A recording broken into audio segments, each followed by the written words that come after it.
Welcome back, class. This video is going to discuss today's entrance ticket questions and answers, so please pay close attention and feel free to pause and rewind the video as needed. So the first word for today is texture. Texture is the surface quality of materials, how something feels. So something can feel smooth, it can feel soft, it can feel rough, it can feel hard. All of those are textures as displayed over here in the little screenshot of some rope. Looks like some scales, some bricks, some straw. So everything, every surface has a different feel and texture.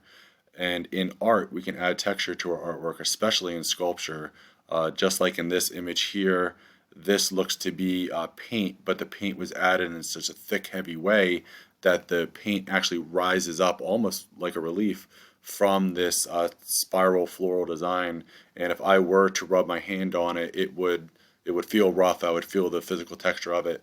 But typically in art, you can't actually feel the texture because we're not allowed to touch artwork and for the fear of defacing it or breaking it, ruining it in some way.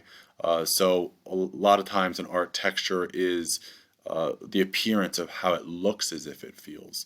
So that will tie into our next slide for your relief, where it says, how can adding texture in your relief increase viewer engagement? Now we talk about viewer engagement, we talk about your artwork being interesting and the viewer wanting to look at your work. Now both of these are reliefs. I believe the one on the left is actually made out of wood, but the one on the right is made out of cardboard. But adding texture adds variety, and variety in art is one of the principles of design, and having differences in your art is what makes it interesting. If you think about the things that we see every day in our everyday lives, you know, we're so used to seeing that. We like to see different things. So different is naturally interesting to people. And for cardboard to add texture, what you can do is actually just peel off that top layer of your cardboard and show these ridges in the cardboard. It's called the corrugation. Some pieces come off more easily than others. Some you might need to take a pair of scissors and kind of carve out the thin layers that remain and peel off the rest with your fingers. But it is a very effective way to adding texture and adding variety. Please consider using that as you move forward. You could have like a solid layer of the corrugation of the ridges and then carve out negative space of your design and then put it over top so that the corrugation can show through that design and have the contrast of the ridges and the smooth cardboard.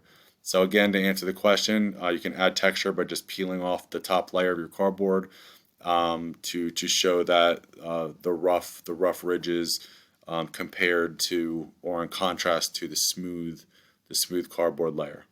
All right, that is your entrance ticket for today. I would highly advise thinking about using texture in some way. You do not have to use it.